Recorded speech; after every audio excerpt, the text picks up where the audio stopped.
Hey everyone, welcome to the Survival Show podcast, where it's our job to take you step by step through the mindset, skills, tactics, and gear you need to prepare for almost any emergency, crisis, disaster, or life-altering event.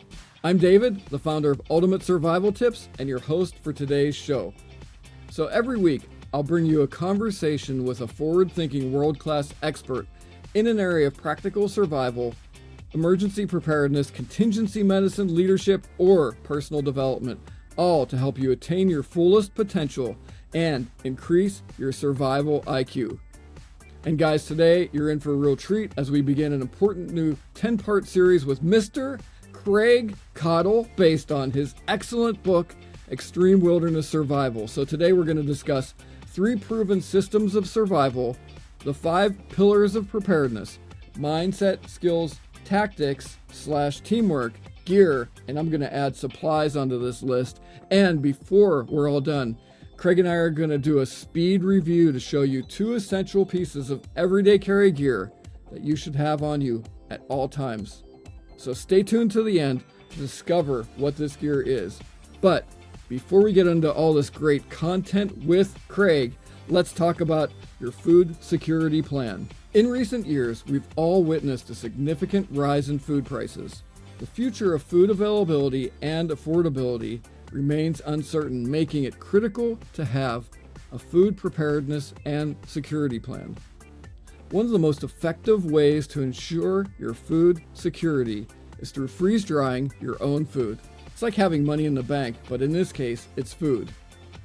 Freeze drying allows you to stockpile food for long periods up to 25 years, ensuring you're prepared for any eventuality.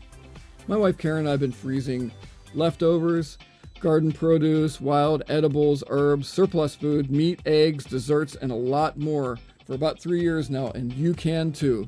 So right now, my friends at Harvest Right are offering you, our Survival Show podcast tribe, a fantastic deal on a premium freeze dryer with upgraded capacity, an industrial pump, a DIY starter kit, and free shipping when you use our link at ultimatesurvivaltips.com/freeze for a limited time. Also, you can enter to win a $2,895 medium freeze dryer using our link ultimatesurvivaltips.com/freeze.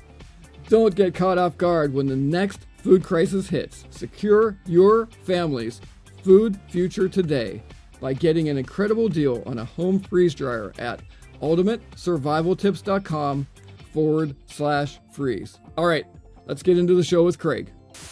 Mr. Craig Caudill. Dude, it's been a while. You're sporting like a sweet beard there, dude. Hey, it's all about the style, baby. It's all about the style.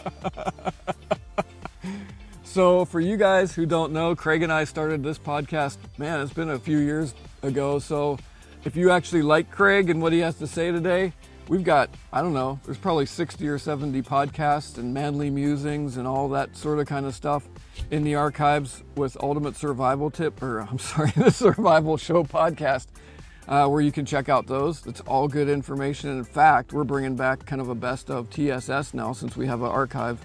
And you're going to hear Craig in some of those. But dude, so like for people who don't know you, and they should, can you tell them why they should and where you came from, what you do, and how you got to this point? Yeah, I don't know if people should know me, but I'm glad that people do know me. I do appreciate that. We started the school that I own and run called Nature Reliance School in 2006, basically just teaching some friends and family things related to survival, woodsmanship, and how to be an outdoors person, how to be safe, all the things that go along with that. As Nature Reliance School, it just kind of blew up 2 or 3 years after that in a good way, meaning survival TV happened, survival YouTube happened, and there was a lot of attention that was put on what I call survival, or what most people call survival. I typically call it safety and survival, but so we got some attention from that just because of, just the attention on the topic. That grew. I worked with a couple of companies, gear companies, as a consultant to help them develop kits and survival kits and the things that go along with it. Dan's Depot, which became Omega Gear, And Dan's Depot was the catalyst for a lot of things that Nature Reliance School now does. They're the ones that pushed me to go to YouTube and do some things there. They're the ones that really encouraged me to write books, or write a book. Now I've written 8. So that's kind of what got us started. But now we teach a large number of civilians throughout the year in topics relating to safety and survival, man tracking, nature immersion, land navigation, bushcraft, all the things that go along with being outdoors. I also have contracts with the federal government, both military, federal law enforcement, as well as state government, particularly fish and wildlife. And I teach several different courses for different universities here in the Southeast. Obviously, the ones here in my own state, University of Kentucky, KU, Kentucky State, all these different universities here. I teach programs for wildlife managers, land managers. Those courses range from, wildlife tracking to safety and survival, and navigation and stuff of that sort. So yeah, we spend a lot of time outside. I write a lot. Got 20 articles coming down the pipe for Field and Stream and Outdoor Life in the next 2 months. On top of, I'm writing another book right now on bushcraft. So yeah, we stay pretty busy. Nice. And being a Kentucky boy, you basically grew up in the woods, huh? I did. I was very fortunate that my dad was a hunter and he liked to camp. He wasn't much of a survivalist, as what most people in today's world that you and I are involved in would call survival. But I guess that's why I typically refer to it as safety and survival. What he taught me to do and the way he trained me as a kid is what most people call survival. Back then, I was just doing it for fun. I thought it was just fun stuff, going out and living with minimal supplies and making a way of it, sometimes going out and spending time with, a knife, or maybe a knife and a tomahawk or something like that back in the day when I was a kid. So we did a lot of that, and I was very fortunate that he had a mind or an eye towards, being a professional outdoorsman, meaning not somebody that goes out and abuses the outdoors and destroys it, but rather has a mind and an eye towards working with it. He didn't speak of it that way, but he just taught me not to throw trash down. I think it's simple, but to if I'm hunting, to take care of the animals and consider that you're not just a stone cold killer, you're part of the environment and that sort of thing. So yeah, I was very fortunate to have that growing up, and that's really affected who I am today for sure. Right. Sounds like your dad was very conservation minded. He wouldn't call it that because I don't think he would understand it in those terms, but he was absolutely that. There's a lot of, I guess you can get into the semantics of things, and whether you're conservation, preservation, stewardship minded, these are all words that are important in their own right, and they're very distinctly different. And Dad wouldn't think of it that way, but he did instill some of those values in me for sure. And I've tried to expand upon them, and I write about them pretty regularly for different organizations and teach them at the university level now. So it's a good position to be in. Dude, that's awesome. It's so great you're here. And so let's take all that. And so we're going to be discussing this book, which you all should have. Everybody get this book. So over the next, I'm going to say it's going to take us at least 10 podcasts over the next however many months. We'll just work them in now and again, Craig. I just want to go through your book. We did a series on the Disaster Ready Home with Creek Stewart, and those videos where we just went chapter by chapter through his book are among the most popular podcasts we have. And so I was just looking at your books again, and I was like, Craig and I need to do that with a couple of his books. So we're going to do that with Extreme Wilderness Survival. Today we're going to start in chapter 1. And you need to get the book, but we're going to even expand on the book through this podcast, but you're going to need it for a reference. And we're going to do another series.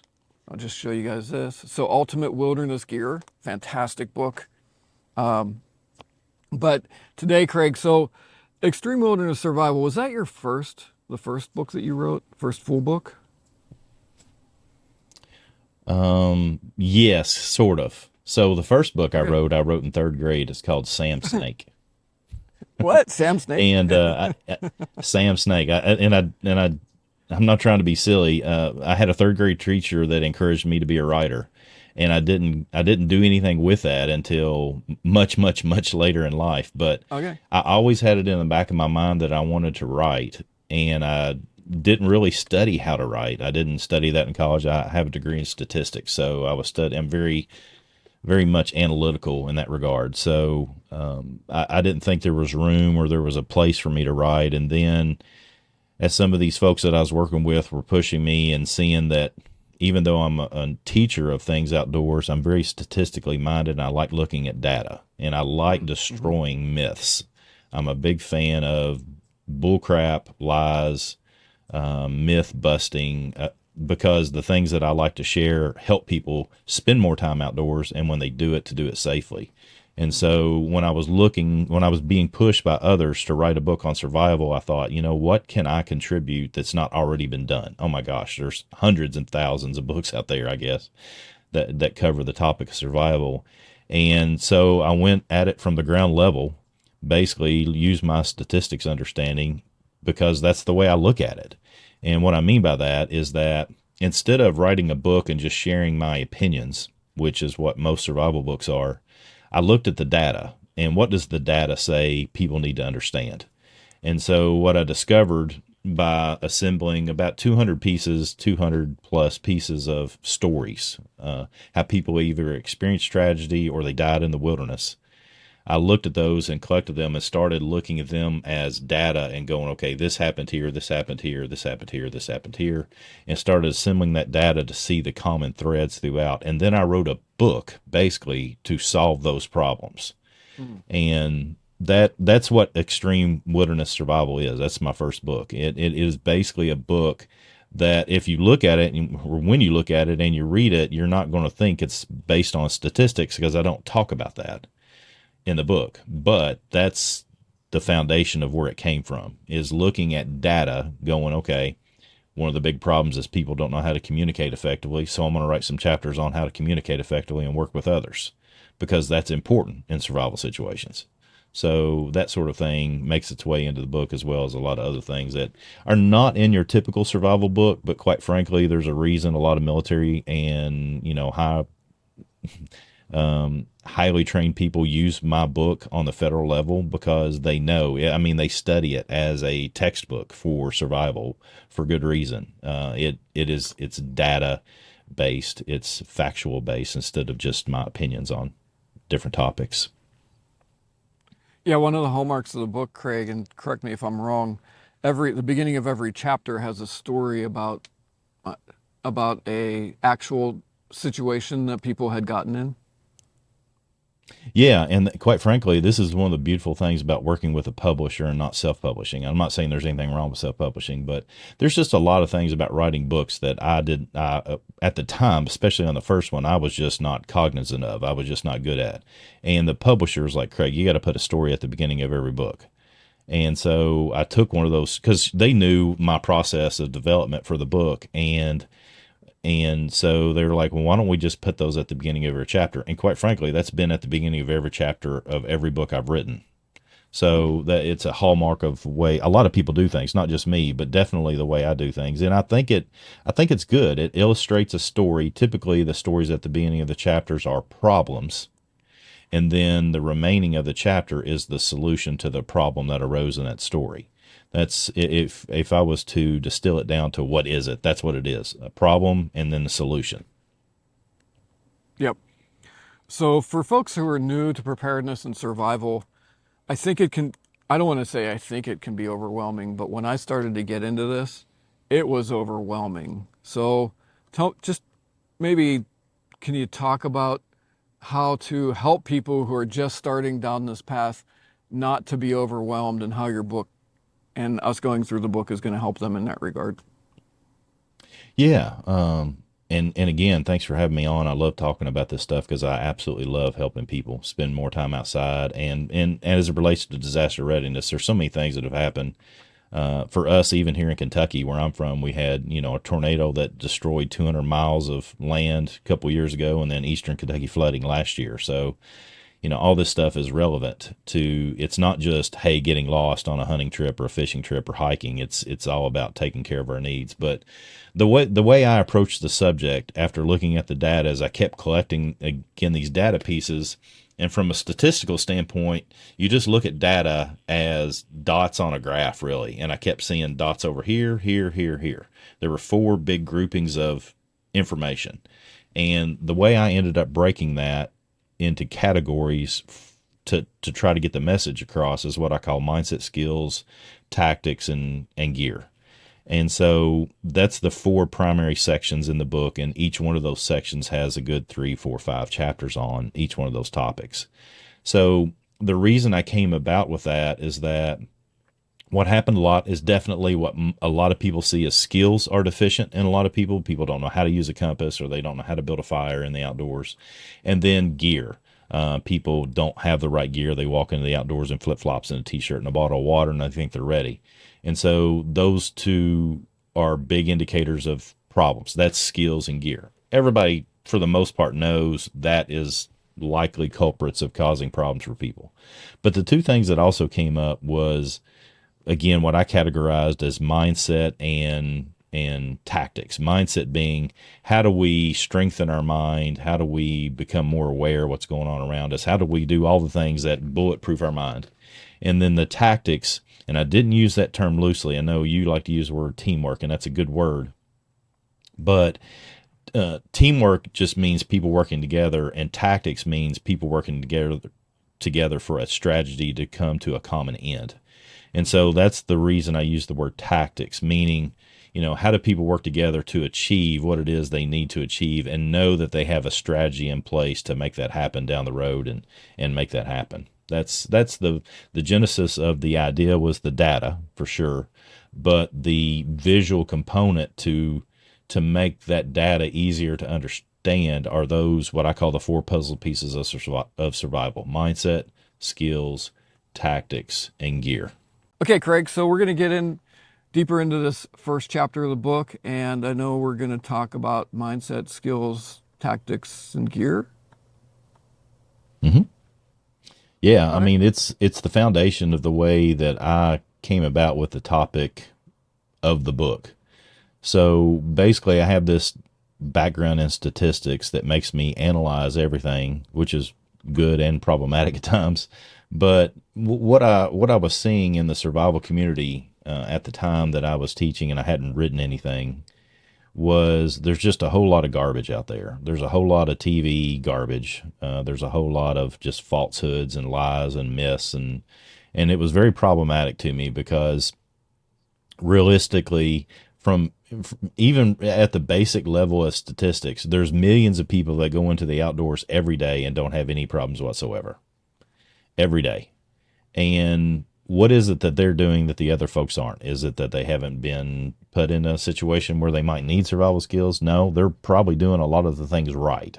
And so what I wanted to get at is not to look at the data and not focus in on necessarily, hey, these are all the things that can go wrong, but look at the way that things should be done right and find solutions to the problems that were out there. And here's what I came up with, being a statistical minded person, is I gathered these 200 stories of how people have done things and they experienced tragedy or death in the outdoors.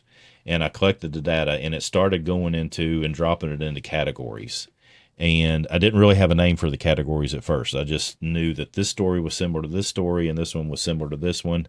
And then when I looked at it, I realized, okay, there's 4 things that are central here. And I ended up calling that the 4 puzzle pieces of survival: mindset, skills, tactics, and gear.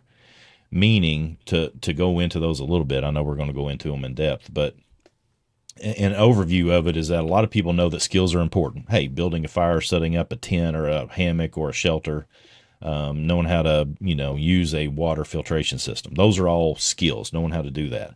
And gear is something that a lot of people really dive into as it relates to survival, bushcrafting, outdoorsmanship, hunting, camping, hiking, whatever it might be. Gear's king. Can I just right? We stop all you know there? that. Why do people go for Yeah. gear so heavily from the beginning? From the way we are made, the way we're designed, we're tool users. The thing that separates us from other animals is that we have this opposable thumb, and because of that, we know how to use tools very well. So we're attracted to tools, and we have a long history of, as a species, humans, of realizing that these tools have made things easier. And we could really get into the weeds on this one, but we are geared towards making things simpler for ourselves, because we realize, hey, when we build a shelter, whether it's a tarp shelter like we might do now, but let's say it was some other younger person 2,000, 3,000, or several thousand years ago, then we know that shelter kept us out of the elements, and building that was important. And so we were able to cognitively know that, whereas a lot of animals can't do that. So that separates us. So we are tool users. And because of that, we're attracted to gear because they make life easier. Now, the problem for us in the modern world is that we don't necessarily need as many tools as we have, and so we're just attracted to the next shiny, cool thing that comes about because we think that might make our life easier. When in reality, and this gets into the training side of things, and that could be a topic for another podcast, but the reality of things is, for those of us that are preparing for survival or disaster readiness situations, we actually need to be doing just the opposite. We actually need to be engaging in things, what I like to say is learning how to be comfortable in uncomfortable situations. Meaning I've spent so much time outside. I spend 100 plus nights a year out sleeping out somewhere. I don't have to necessarily do that. I could probably spend a lot of my time just writing and make a living from writing. But being engaged in the outdoors helps me continue to develop the mindset that I feel is necessary to learn how to be comfortable in uncomfortable situations. I've got people that help me teach classes. I don't have to go out on every one of them, but 3 weeks ago, I was out in 95-degree heat with nothing but a knife doing a survival class, a knife-only survival class. So that goes back to what it is that I discovered in these 4 puzzle pieces, is that the first one being mindset, where we have to develop our mindset. And a lot of people go, well, you're just born with it, or that's just the type of personality you have. And that's just absolutely 100% not true. Mindset development can be taught. I do it on a regular basis. I teach people how to do that. The military does a very fantastic job of that. Some people in sports do a fantastic job of that. Missionaries do a fantastic job of that. I mean, there's all different sorts of ways that people have to deal with, sucky situations and learn how to be comfortable in them. That's mindset. Skills, again, is the stuff that's obvious. The other piece of this puzzle that's not it's just not discussed. It's not taught very well in the survival community is teamwork. I use the word tactics. Tactics has a little bit more of an advantage of a word, and it's not just semantics. It's not just choosing a word, because tactics really, from my publisher perspective, was going to be a detriment to the selling of the book, because teamwork is a better word, more understood word. But teamwork doesn't cover what I'm talking about. Teamwork is just people coming together and working. Tactics is where people come together and work to achieve a common end through strategic means. And so you have to really consider what it is that you're doing as a group. And if that group's is 10 people, or if it's just you and your wife or you and your kids, it doesn't matter who it is. Working together with people is critical. And knowing that you're not, hey, just working together for this moment, we're working together for a common end, which is for us to survive down the road. That's tactics. So as a whole, mindset, skills, tactics, and gear are the 4 puzzle pieces of survival, from my perspective. Good. So why don't we go ahead and just get into mindset a little bit more? And I think you did a good job. Add anything you want as to why it's first in importance, but I think you covered that pretty well. And so, do you have any strategies, or maybe you can share let me some add strategies? to that. Yeah, go ahead. Yeah, let me add to that, Okay. because I think I made the argument that it's important, and I think, or at least I hope people will agree with me on that. But I think we need to understand from a survival perspective, I think we can get pigeonholed into this survival thing, meaning, worst case scenario, when in reality, we can live our best life and never deal with a survival scenario. And part of that is because we do the things that are mindset development on a daily basis that just make us better humans and make us better fathers, mothers, friends, brothers, sisters, teammates, whatever it might be.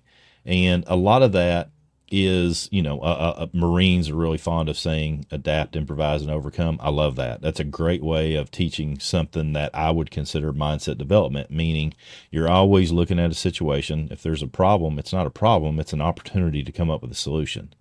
That's mindset. Learning how to adapt to situations and learn that there is a quote unquote new normal, for example, is mindset development. Learning how to be, I'm growing much fonder. I've been working, I'm part of a council called the National Disaster Resilience Council. It's a hodgepodge of alphabet soup organizations and me, and I've developed some programming for them. And it's been quite a work for the last year and a half. And one of the words that we use a lot there that I think is really useful for us here is this word resilience. Another word that seems to come up really well is grit. What is grit? What is resilience? I had a good friend of mine. He came to one of our class, came to a SEER class that we were teaching. He wrote a book called Tough. Greg Everett. Highly recommend those of you that are listening get Greg's book called Tough. That whole book is how to build resilience and how to build grit. Grit might be 2 chapters in that book. It's a fantastic text on the things that we're talking about. To go along with that, it's not just about learning how to be tough in tough situations and awkward situations and survival situations. It's also about how to stay calm, mainly because when we get under heaping amounts of stress, whether it's a survival situation due to, somebody's trying to assault us in a convenience store parking lot, or, we've been thrust into a flood, or we've gotten lost on a hike, our decision making really goes out the window under stress, unless one of 2 things happen. Either we have the ability to stop what we're doing and bring some calmness to our physiological problems, or we've trained so much that we're just used to it. This is what we'll see in a lot of, I'm a big fan. I've trained some special forces. I've trained alongside a bunch of special forces.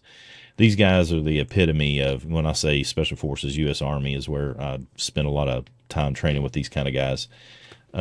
They are the epitome for me. They're good examples for me to look and go, okay, they've done certain things 1,000,000 times. And so under the stress of something, they just do it.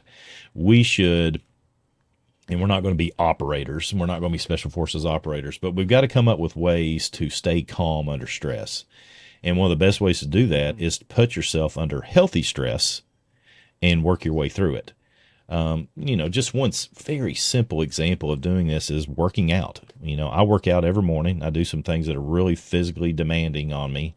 And I usually listen to motivational or educational content while I'm doing that. Sometimes I have to listen to hard music because it's just, I just don't feel like it today, and I get the pump on and all that kind of stuff. But typically I'm trying to use my mental faculties in the midst of that stress. And if I can do that, then that really helps us connect the 3 segments of the brain, basically the lizard brain, the middle of the brain, which is where most of the neural pathways exist, and then our cognitive frontal cortex. So once we connect those things under stress and learn how to cognitively think under heaping amounts of stress, then we've taught ourselves to do it. And so if other stress visits us, then we have the capability to do that. And that's kind of where we are. There's some ways to do that. It's physical manifestation. A lot of people, including myself, I pray, I meditate every day. And sometimes there's just, quite frankly, from a prayer perspective, from a faith-based perspective, there's just things that I know I can't do. And so I just give it up. And that doesn't mean I don't work towards it. That doesn't mean that I don't look for ways to put legs to my prayer life. I do. I have a real problem with, I hope and pray for you. I'm not that kind of guy. I'm always, when I'm praying, I am seeking ways that I can put legs to the things that I'm praying for in my own life and other people's life. It's not enough for me, and I'm preaching here, so let me have the pulpit a little bit, David. I hope that's okay. But I'm not the guy to get to send you a text and go, and I'm praying for you. I'm just not that guy. I'm the guy that wants to send you a text and say, I'm praying for you. Tell me what I need to do that. And I will offer suggestions to do that. How about I come over and mow your yard for you? I know you've been in the hospital. Let me help you with that.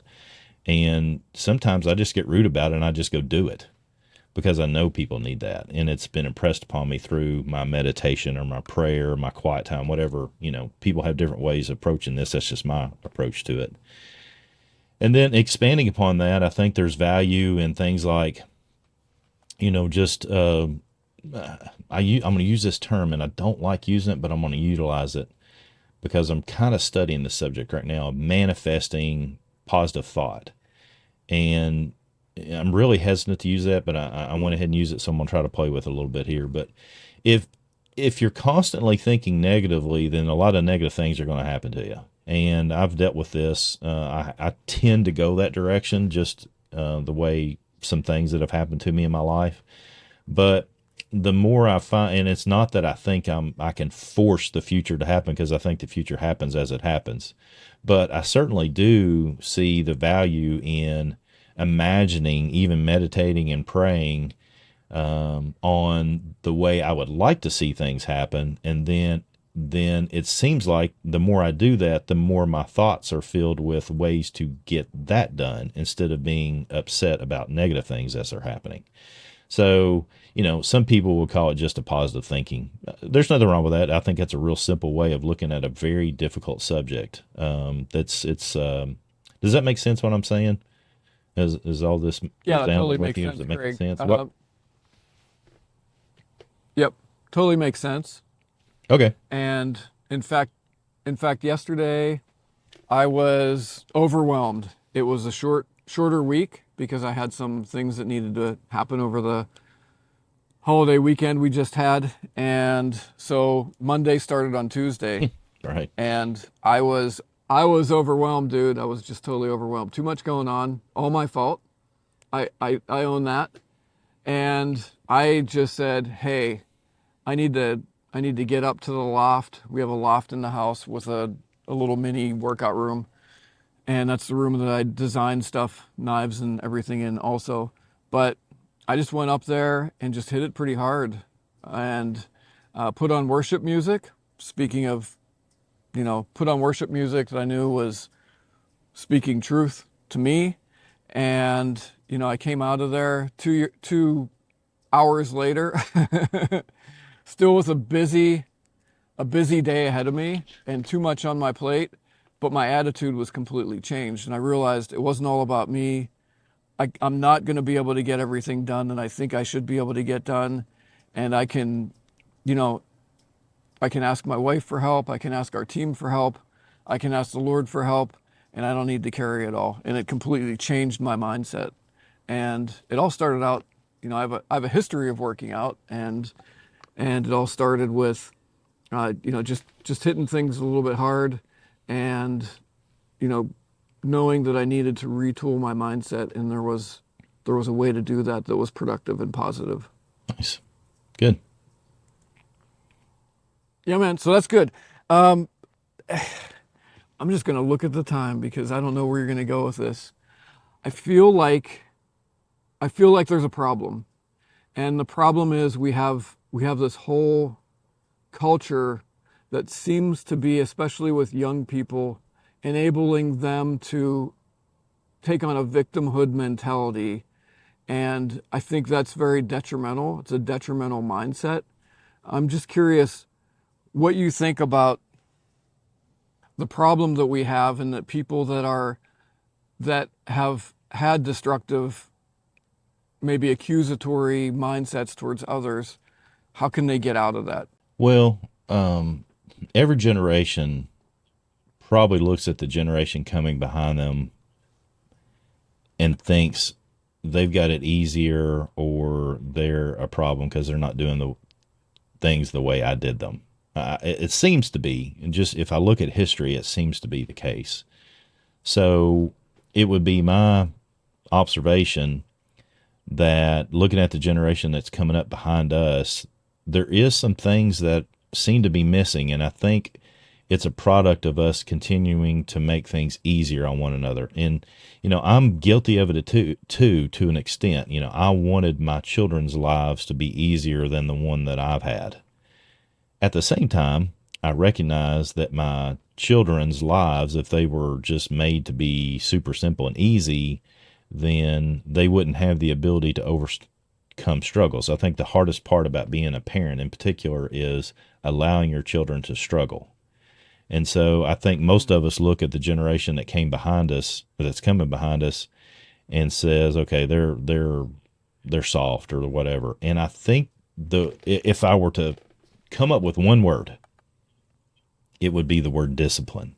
That seems to be missing in the current generation that's coming behind us. And I just don't see it as much as I did when I was in school and the people that were around me. When I say when I was in school, I played sports, but I also looked at the guys and gals that played sports, the guys and gals that were incredibly intelligent, that studied harder than I did, the farm boys that worked on the farm every day, the people that stayed at home and took care of little brothers and sisters because they had to. That all requires discipline to be able to do that. It doesn't have to come out of sports or farming or whatever, which were my particular experiences. But there's all these things that force us to be disciplined, causes us to do things when we don't necessarily want to do them, but we do them anyway. And so that seems to be missing right now. And I think that's helping to allow this generation that's currently coming up behind us to be missing that. And I think that's a serious problem that we need to help them with. I don't know if that means that we at least influence our grandchildren when we have access to them, or the people who are of that age. Like, I've seen this as a problem, and I've got a lot of people around me that continually complain about this generation. Because a lot of people do complain about this generation, and the complaints are warranted. I'm not saying that that's a problem, but just like I was talking about my prayer life, instead of me going, that's a problem, I'm doing something about it. I started engaging in some volunteer activities where I get to work with kids that are middle school, high school age, and I'm instilling discipline in them, because instead of me just complaining and moaning and groaning about it, I'm doing something about it. Number one, I did it with my own children. I put them in positions where they had to deal with difficult situations, and I allowed them to do that and was there to help them, but I didn't pick them up and carry them through all of it on purpose. And that's hard. That's very hard as a parent. But I'm also not just a complainer about this generation and not doing anything about it. That I see as being as significant a problem as the people that don't have the discipline, is that people that do have discipline are not taking their ability to communicate effectively and help others develop that discipline. That's good, Craig. I think that a couple of things that have already been said here, in maybe different ways. People need to realize they can do a lot more than they think, and a good way to train yourself is to intentionally do hard things. Do something, if you've never been camping, go camping in your backyard. Just doesn't have to be the hardest thing. Do it progressively and keep moving forward. So back to this whole mindset. In chapter 1 here, you're talking about systems of survival. I believe we have a system of survival that's been used by the U.S. military that you and I have talked about a bit before, that you've incorporated. And let's just say, for instance, this actually happened with somebody who went to one of the trainings you and I did together. 2 days after we did a training, a friend of mine who was at our training here in Pennsylvania contacted me and said, "Hey, I was in a pretty bad accident. The car rolled over, flipped. I was upside down, and I applied STOPA." You want to tell us what STOPA is? Yeah, so STOPA is that thing that's going to help us overcome those physiological problems that we're experiencing under stress, no matter what that stress is. And whether you're arguing with your spouse over an insignificant issue, you're in a car wreck, or you're lost in the wilderness, it doesn't matter. Is there's got to be something that kicks us out of this rut that we're in where it's causing continued problems. I use an acronym. I stole it straight from the military. When I say stole it, I mean it's part of survival manual and teaching for decades now. I actually added an A to it, and I discovered after I had done this that Cody Lundeen had done the same thing. I don't know who came first, but I know that he does it as well. But he uses different letters. I mean, he used different references for the letters, but very similar mindset.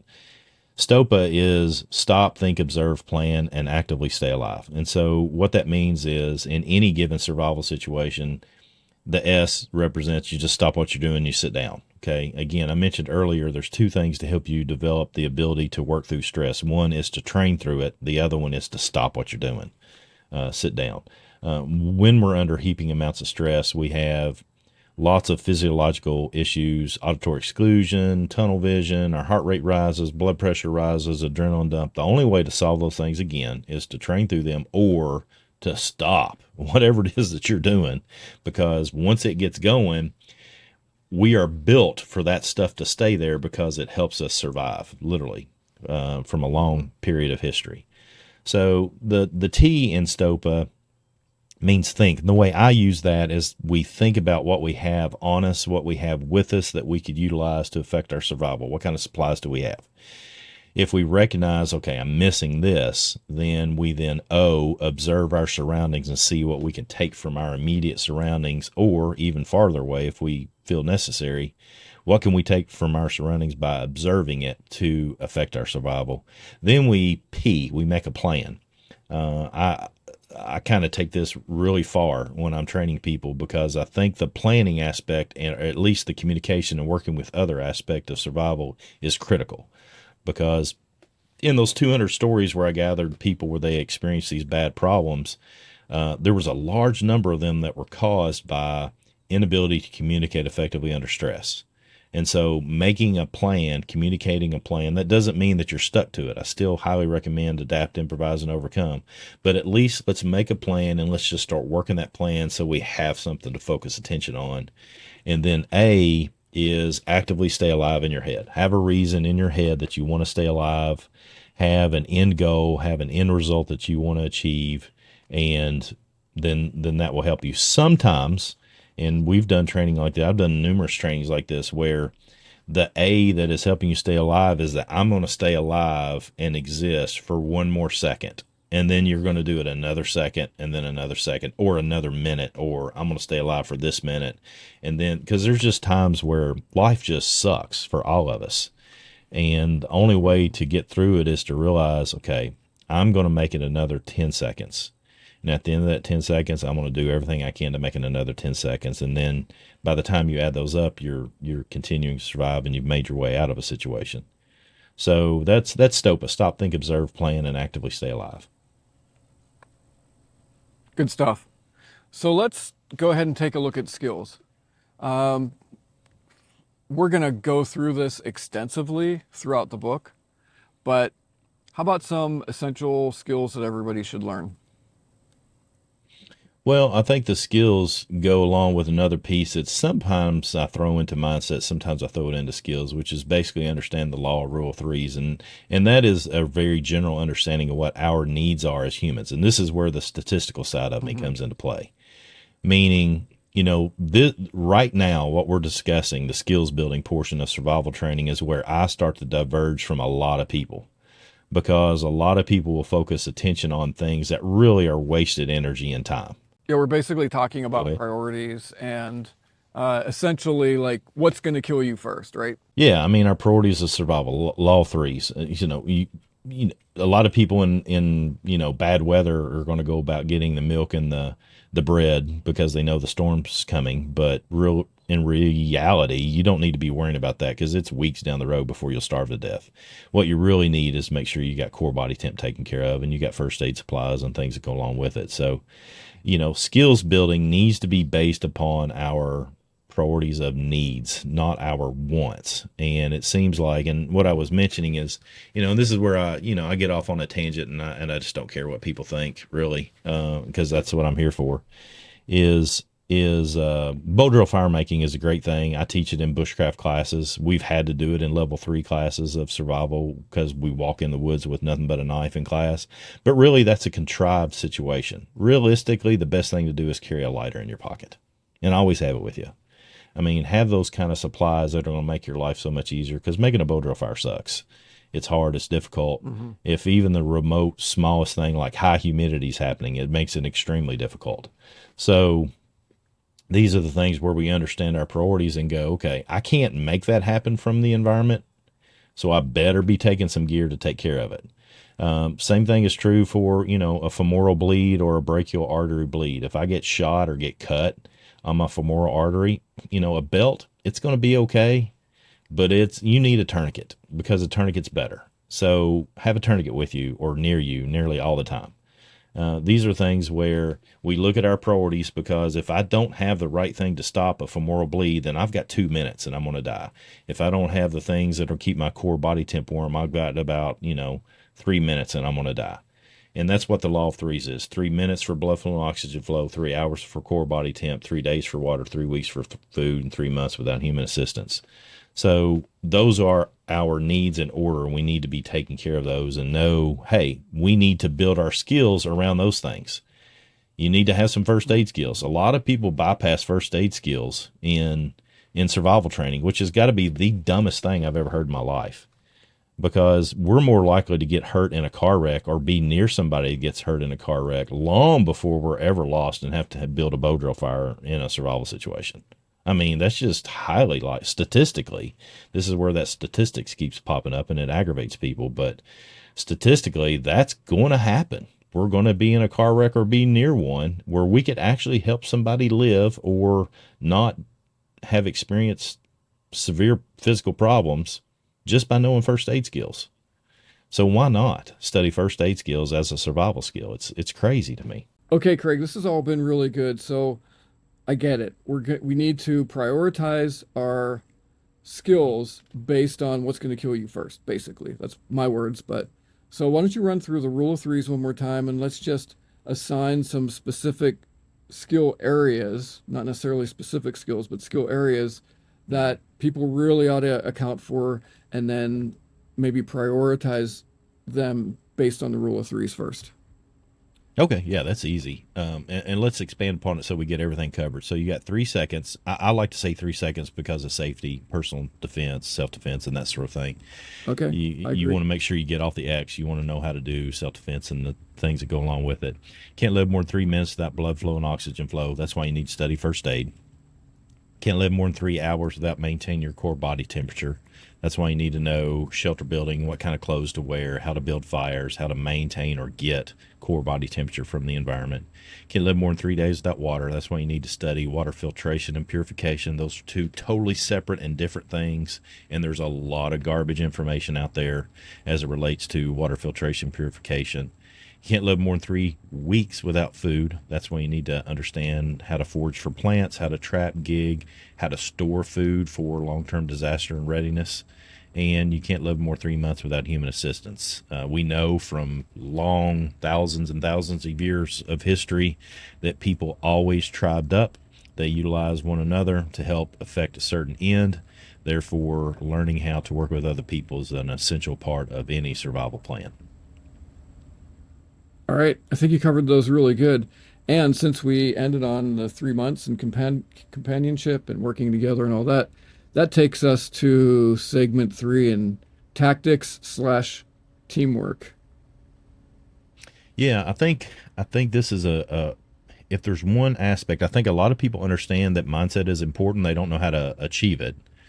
Mm-hmm. But I think people can buy into that rather easily. This is the one that I get a lot of trouble with people in the survival bushcraft community. I love talking about this because there's a lot in the survival community that are lumps, and they're going to go off into the woods and live by themselves and live off the land, or they're only focused on themselves as far as it's related to inside their own home. And I'm not saying that there's not value in developing your family as a unit. I'm not saying that at all. But typically what we know from historical accounts from like large spread disease, large-scale disaster readiness, and lost person situations, all of them are better and more equipped when they can work positively with other people. Meaning, if you're in a neighborhood, get to know your neighbors. If you're on a farm or a homestead or out in the wilderness or away from people, then you still need to know who's across the fence, a half a mile down the road or whatever. You need to know these people, because particularly in a large scale disaster, I mentioned earlier that I'm doing some work with the NDRC, the National Disaster Resilience Council. That council is basically overseeing the study and preparations for a large scale, what they're referring to as a black sky event, what most people in survival community would call an EMP, whether that's natural or man-made. We know there's legitimate intelligence that says that they're trying to do this. Other entities have been trying to do this for a while, and we've stopped them. There's natural things that can happen with the sun that would cause a large-scale EMP. So in a large-scale event of something of that sort, you're going to want to know your neighbors. The modeling that people that spend their whole, and I'm not talking about the average ordinary person that gets on social media and reads a book or watches a TV show. I'm talking about people that spend every moment of their work life studying these types of events. That's who I'm working with. These people have models that prove that in a large scale event like that, in 30 days, 60% of the population will be dead. And in 60 days, 90% of the population will be dead. And so if that's the case, of the data that is out there, and I used to, even though I study this intently, being with this organization for the last year and a half has proven to me that that's going to happen, because there's so much that goes into it. And I've got a podcast on my podcast that discusses that with Stephen Vallant, who's a disaster readiness planner. Anyway, the point being is that that's realistic. It's a very likely eventuality. And one way to overcome it is to learn how to work with people that are around you. That's people inside your home, your neighbors, the people in your community. Learn how to come together as a community. Our communities are so divided right now. I mean, even the smallest of things, like one arrest of one individual, can cause riots and problems throughout the whole country, because we're divided right now. That's an indicator of it. So do what you can to figure out how to get along with people that are not like you. And when you can't, know how to protect it and take care of it. I don't want to be, kumbaya, sunshine, peace, and love either. There's a time that people will try to take stuff that is not theirs, and you need to be the determining factor of who gets to partake in that and who doesn't. So you need to be able to protect it as well. Good. So part of what I'm hearing you say too is, if you live in an urban area, it's going to be a lot more difficult for you. Yeah, I mean, I've said it for years. The way I like to approach the subject, at least, is that, wilderness survival is all about trying to find people, and urban survival is all about getting away from most people. Not all, but most. Mm-hmm. And so it seems that you need to know who you can trust. That's important. It's not that you're just working with individuals and everybody. And again, it's not, those situations are not going to be a kumbaya, sunshine, peace, and love, what I call SPL. It's not going to be like that. It's going to be ugly. But you need to know who you can trust to, run security so that you can get some sleep. We all need sleep. And so it might be that the only people you can trust to do that are the people in your house. You need to train on how to do that.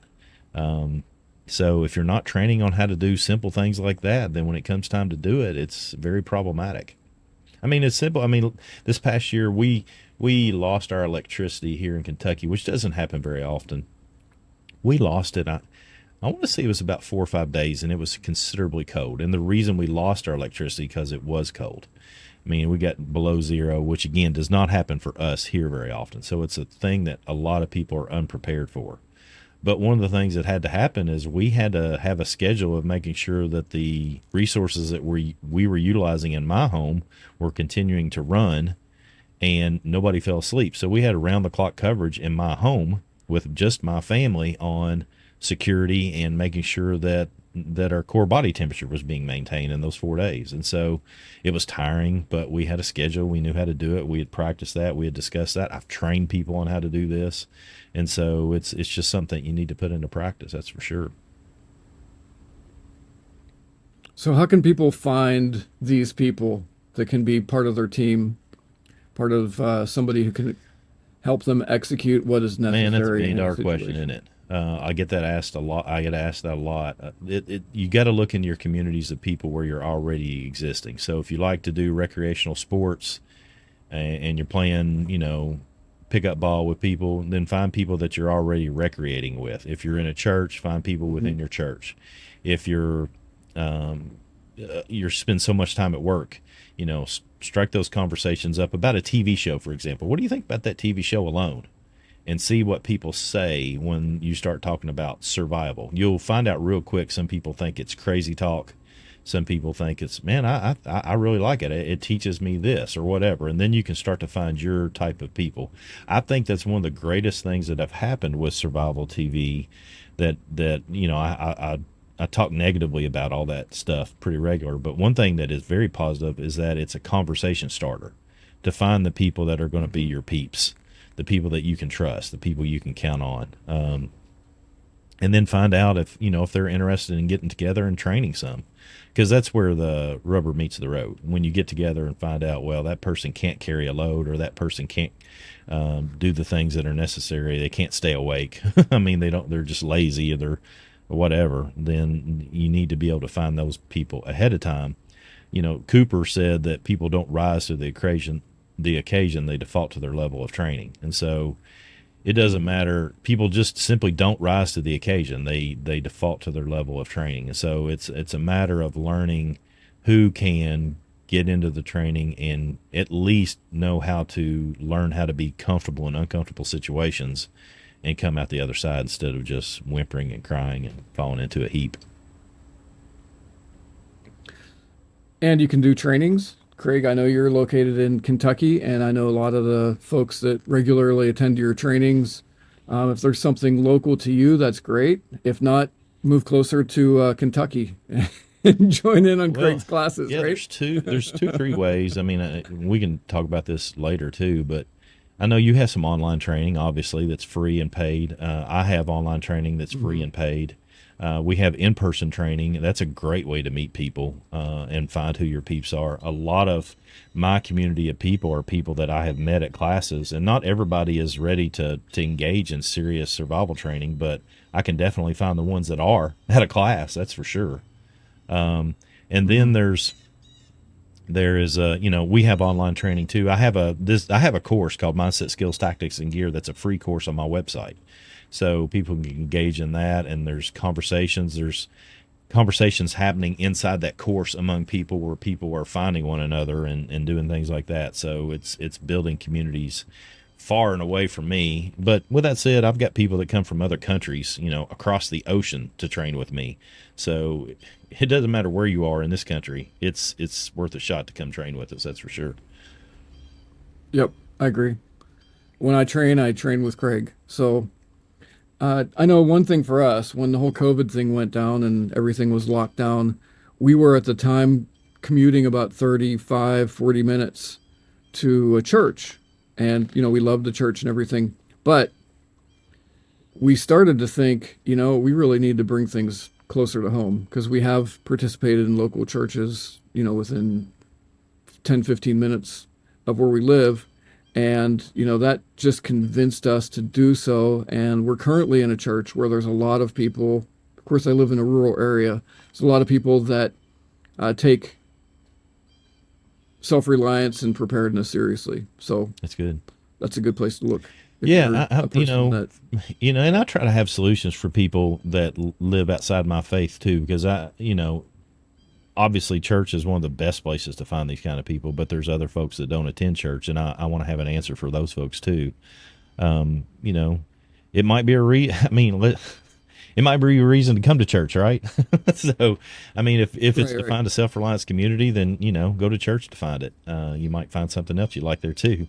But at the same time, figure it out. The best thing is to reach across the fence and shake your neighbor's hand. Yep. and talk to them, because they are the people. And this happened in that situation that happened last year. I had two neighbors that came to me with needs. And again, I want to be clear. I decide what things I'm going to share with people and what things I'm not going to share with people. And I know how to protect that stuff that I don't want to share that is there just for my family. But I also have some things that I'm willing to share and trade and whatnot with other people. I had a instructor years ago who's a tactical shooting instructor. He was talking about survival and disaster readiness, and he said this, man, and it struck me as a survival instructor. It was like eye-opening. He's like, everybody talks about the person that's coming to your house with a firearm and they're going to kick in the door and steal your stuff. And he said that's not the person that's going to be coming to your door. It's going to be a 7-year-old little girl, and her mom and dad are dead because they died in the whatever happened, right? Are you going to kick that kid in the face and tell them no and not help them? There's just a lot of people, when I share that story or that concept to people, they go, yeah, I am. And that's just not me, you all. I think and this gets into another whole philosophical discussion, maybe a religious discussion, but there's a point where surviving goes against our own humanity. And I think we need to have that at the forefront of who we are, or we're no different than the animals that are out there. And so I think something that separates us apart is our humanity, is our ability to sympathize, not empathize with other people. And I think that's something to at least consider. But again, I want to be clear. I want to take care of it. It's kind of like a first aid. There's a first aid adage out there of you're number one. If I've got somebody I need to take care of in first aid, I've got to take care of myself first, because if I go out there and get hurt, then 2 people are hurt. Same thing is true in survival. I'm going to take care of myself and mine. Definitely. Top priority. I'm doing everything I can to take care of my wife, my children, if they're here, the people that I want to take care of. And then I can possibly take care of other people. If I'm giving all my stuff away, then we got 2 families or 3 families that are in the hole. And that's just not a good situation. That's good stuff, Craig. Now let's talk about everyone's favorite topic, gear. Now, before we get into the rest of this podcast, I want to invite you to go check out the mothership for this podcast, ultimatesurvivaltips.com. While you're there, join our weekly survival e-mag for survival and preparedness tips, news, exclusive behind-the-scenes updates, subscriber-only discounts, and chances to win gear like the survival knife that blew up Kickstarter, our very own MSK1 multi-scenario knife, which is now available in 4 models to fit any budget. So here's the deal. When you engage with us over at ultimatesurvivaltips.com, share this podcast, or buy any of our product innovations, you're partnering with us to accomplish our mission to help everyone, everywhere gain the mindset, skills, tactics, and gear knowledge they need to survive any emergency, crisis, or disaster in a positive and productive way. Thank you all for your continued encouragement and support. Now let's get back into today's podcast. All right, dude, let's talk about some gear. Man, isn't it the thing that everybody likes to talk about? Good gravy. And for good reason. And it's one of the things that brings balance to a lot of the other 3 components that I've been discussing that are problematic. For example, if I go into a wilderness situation and I have to construct anything, I have to cut cordage, I have to build a shelter, whatever, I like having a knife, right? But I don't want to have to make that knife out of the environment. Even though I studied flint knapping and I know how to do that, I would rather just have a knife, because a knife just makes it easier.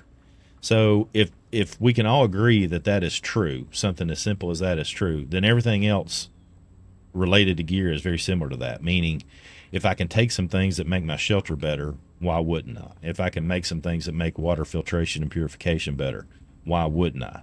The hard part is that you end up putting so much stuff together. You got an 80-pound pack, and you never train on carrying an 80-pound pack. So where do we go about deciding what stays and what doesn't?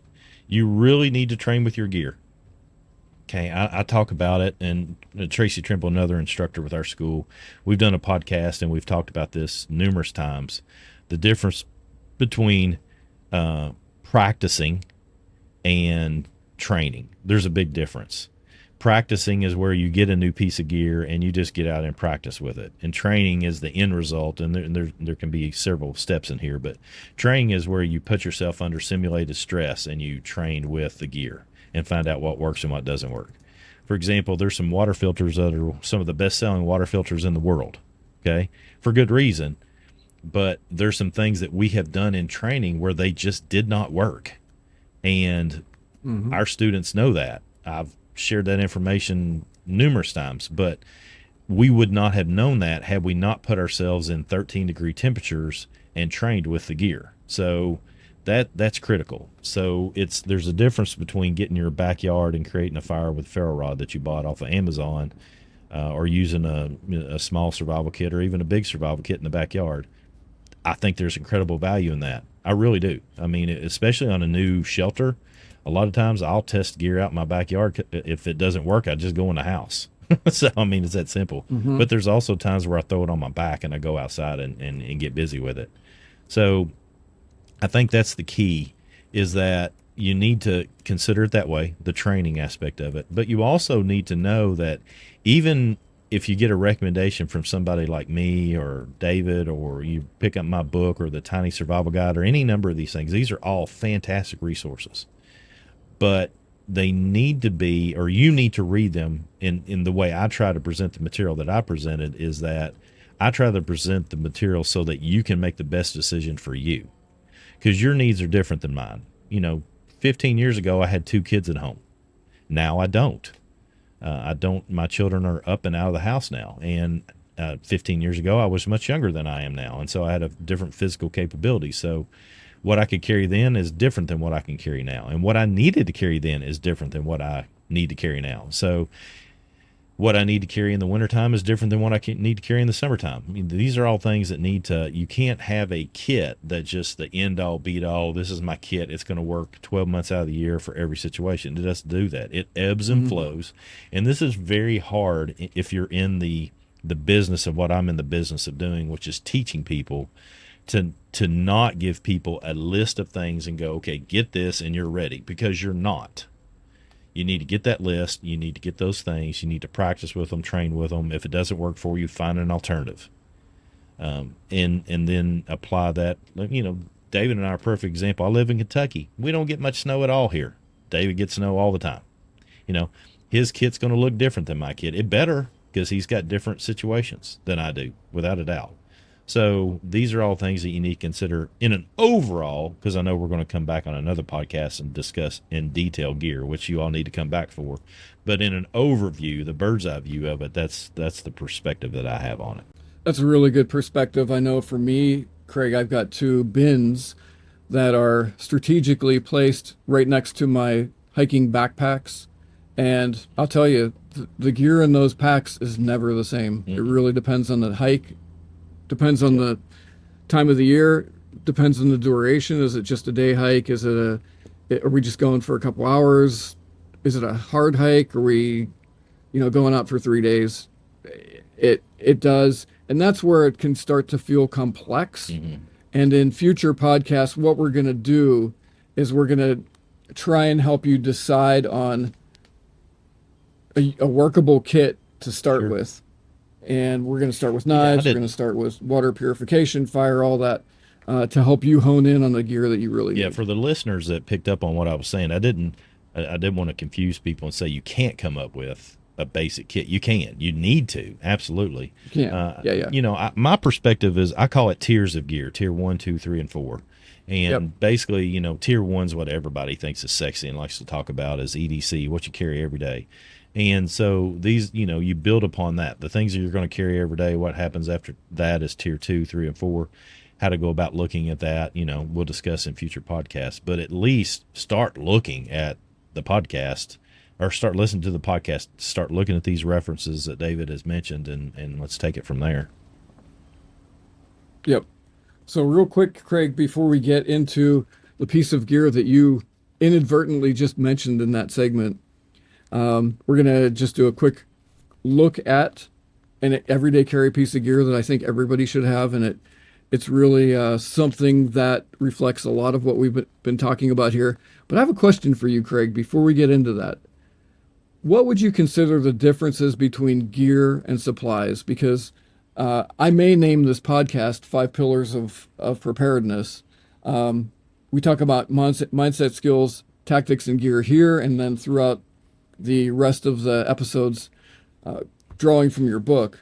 But how would you differentiate gear and supplies? I know that you do, and I don't. And both of us are right, because it's not some kind of philosophical discussion either. For me, the way I look at things is that there are needs, and we need to find the answer to those needs.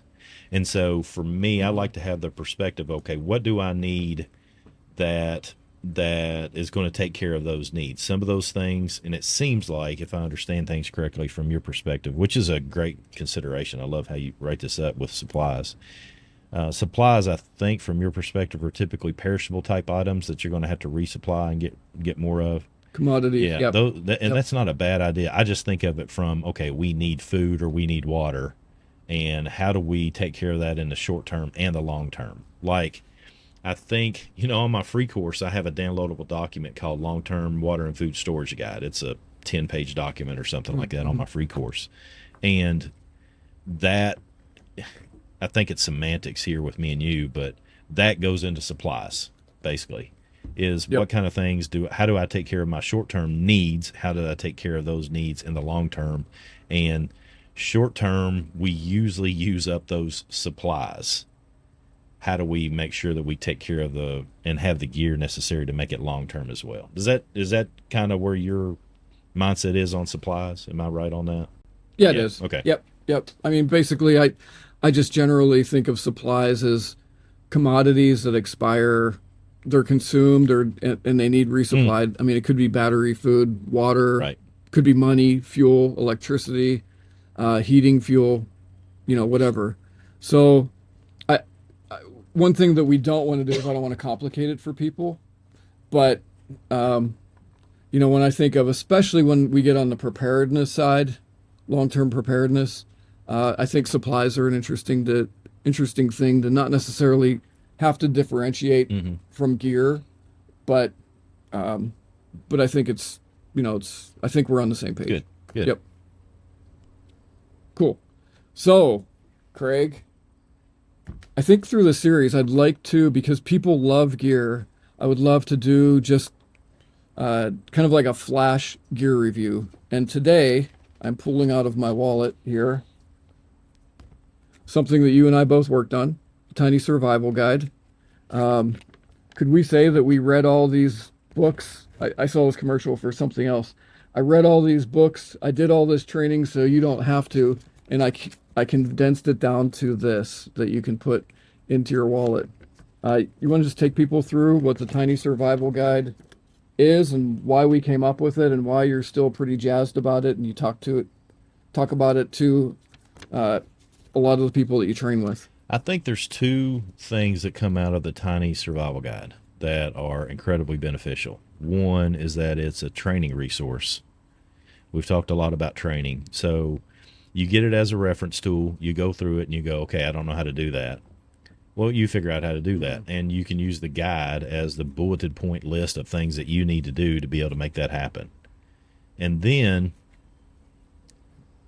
and I want to be clear, I think this is secondary to that. I think that's the primary use of that tool, the Tiny Survival Guide, because as a proactive absolutely, guide to because if we're not beforehand. proactive, then we're not going to make it, you all. And so, listening to this podcast, well, let me say it this way, because I like sharing this. People learn by three different ways. They learn by listening to people talk about things, they learn by watching people do things, and they learn by themselves doing things.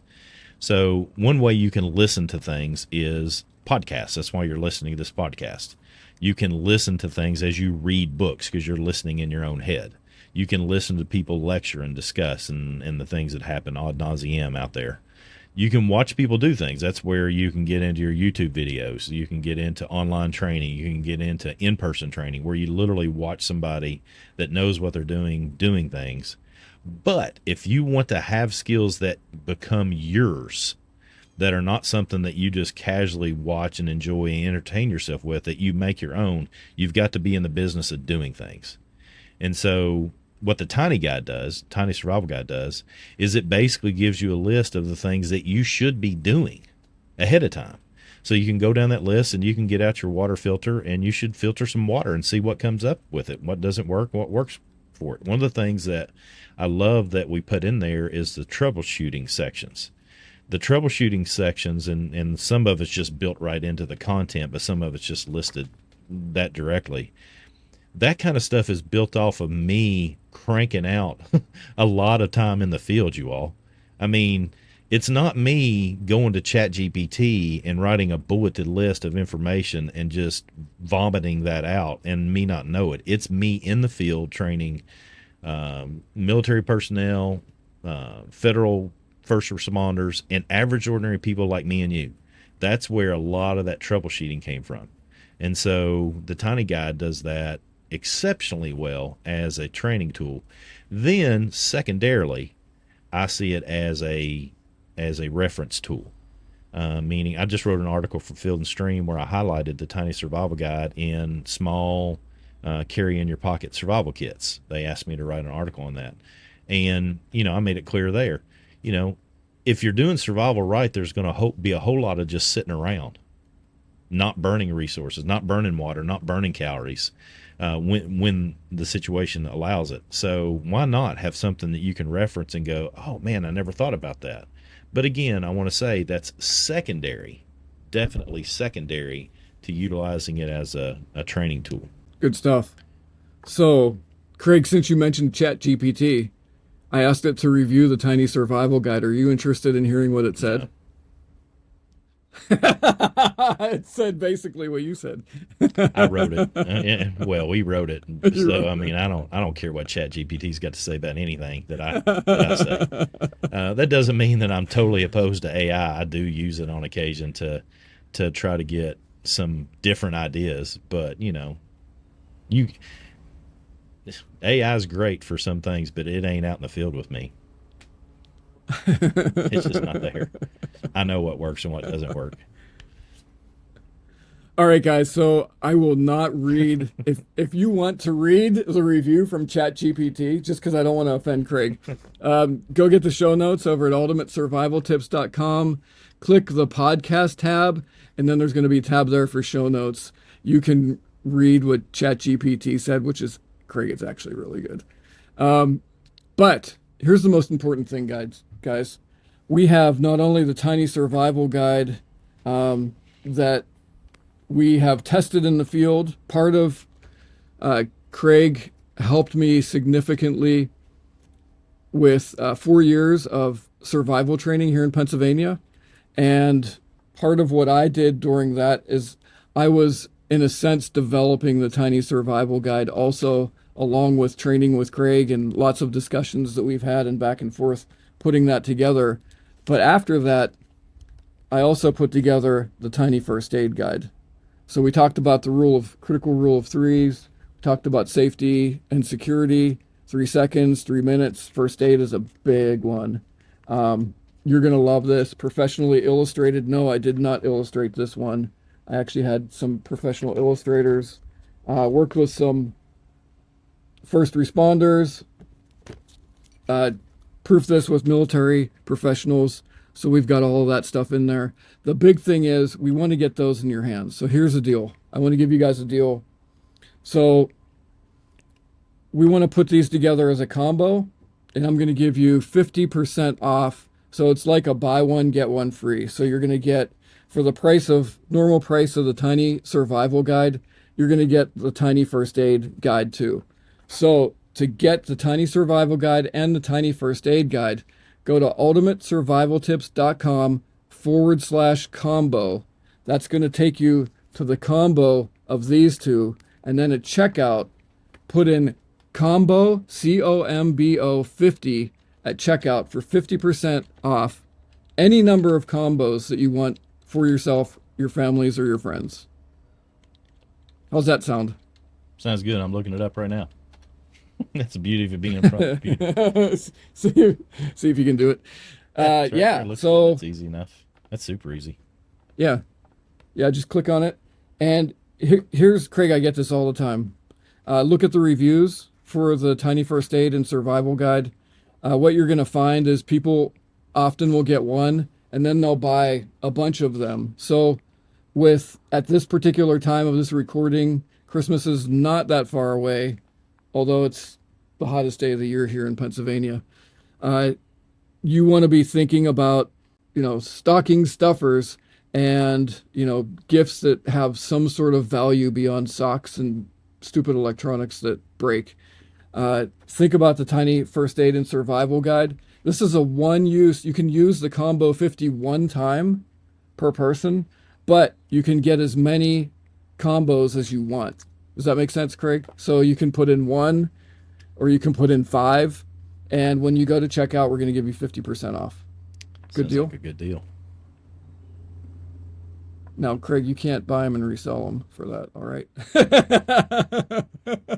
Craig gets a better deal anyway. All right, guys. So, in conclusion, Craig, why don't you recap a few important points? Maybe wrap that into some action steps for folks. I think the big thing is and this is a hallmark of the way I like to do things, is keep it simple. The 4 puzzle pieces of survival are mindset, skills, tactics, and gear.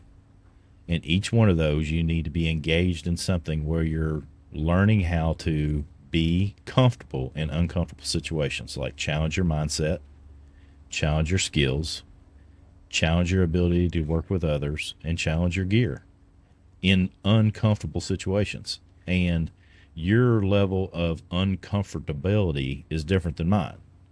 And so you need to do what is comfortable for you. If that means, hey, like my neighbor, I've got a neighbor here, and his kids spent the first night they'd ever spent outside in a tent about 3 weeks ago.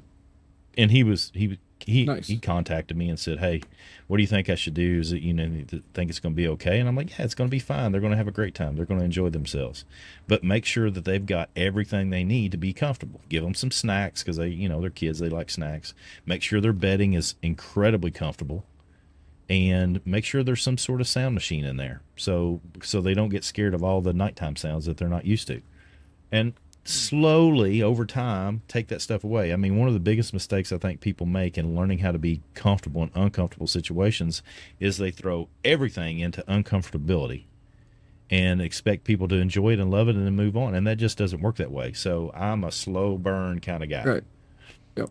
Slowly take some of these comfort factors away. And then, you're ready to deal with a lot of stress. That's for sure. Yeah. You don't want people walking away saying, and you don't want to do this to yourself. Hey, I'm out. Right. Whatever. Yep.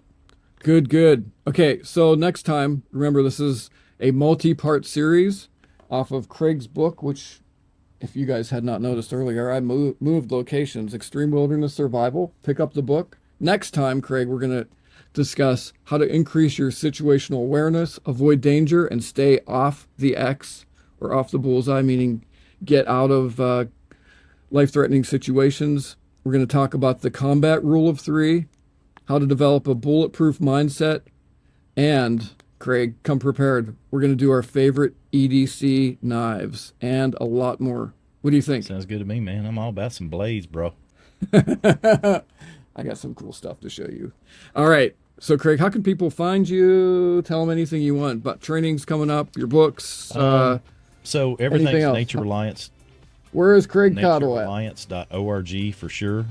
That's the website where you can find all the connections to me. I'm on all the social media platforms, YouTube, Facebook, Instagram. So you can find us there as well as Nature Reliance. Just look up Nature Reliance. We have an online membership school now, so you can study with me from anywhere in the world. I would recommend you get started on trying that by getting into the free course. Just go to classes, then free course on our website, and that'll get you hooked right up into getting into a free course where you can study with us. And it goes into great detail on mindset, skills, tactics, and gear. It's got all the downloadable documents I mentioned earlier, plus a lot more. All right, guys, and also check out the historical context, all the content that Craig and I have done previously on the podcast. I mean, there's got to be 40, 50, 60 videos with both of us, some of them with just you. And also, don't forget to subscribe to this podcast, whether you're watching on YouTube, whether you're watching on Spotify or Apple Podcasts, wherever you listen. And also, we are going to talk a lot about gear as we get into Craig's other book, ultimate wilderness gear in a separate series coming soon. So check that out. And Craig, thank you, brother, so much for being with us. I look forward to talking to you next time, bro. Thanks for having me. Now, everybody, before we get out of here, don't forget to subscribe and review this podcast and share it with a friend so they don't show up at your house when things go bad. Also, go enter to win a $2,895 freeze dryer package at ultimatesurvivaltips.com/freeze. And don't forget to go grab your tiny survival and first aid guide combo at ultimatesurvivaltips.com/combo. Use code COMBO50, that's COMBO 50 at checkout for 50% off. And while you're there, grab today's show notes for free by clicking on the podcast link at the top of the page at ultimatesurvivaltips.com. All right, everybody, I think that's about it. Thanks for joining us today. Until next time, keep it simple, be positive, and stay sharp.